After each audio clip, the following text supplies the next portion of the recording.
এবার ইসরায়েলের বিরুদ্ধে গণহত্যার মামলায় যুক্ত হলো কিউবা। এবার ইসরায়েলের বিরুদ্ধে আন্তর্জাতিক বিচার আদালতে আইসিজে করা গণহত্যা মামলায় যুক্ত হলো কিউবা।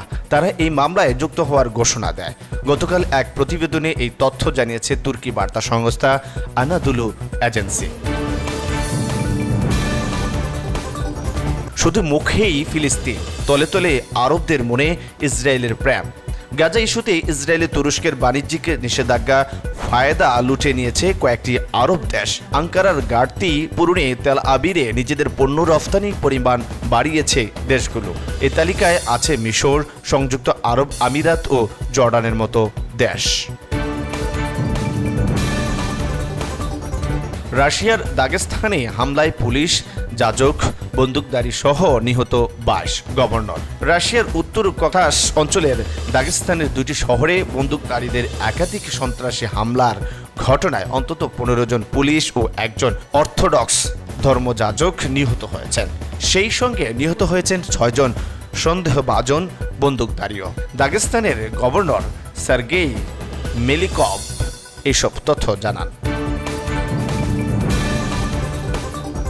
কারাগারে জায়গা নেই, গ্রেফতার বন্ধ করল ইসরায়েল। কারাগারে ফিলিস্তিনি বন্দীদের সংখ্যা এখন এত বেশি যে অবরুদ্ধ পশ্চিম তীরে অন্তত 20টি গ্রেফতার অভিযান বাতিল করতে বাধ্য হয়েছে ইসরায়েল। দেশটির সরকারি সম্প্রচার মাধ্যম জানায়, ইসরায়েলি সেনাবাহিনী ও নিরাপত্তা সংস্থা চলতি সপ্তাহে অন্তত 20টি গ্রেফতার অভিযান বাতিল করেছে, কারণ কারাগারে বন্দীদের জন্য পর্যাপ্ত জায়গা নেই।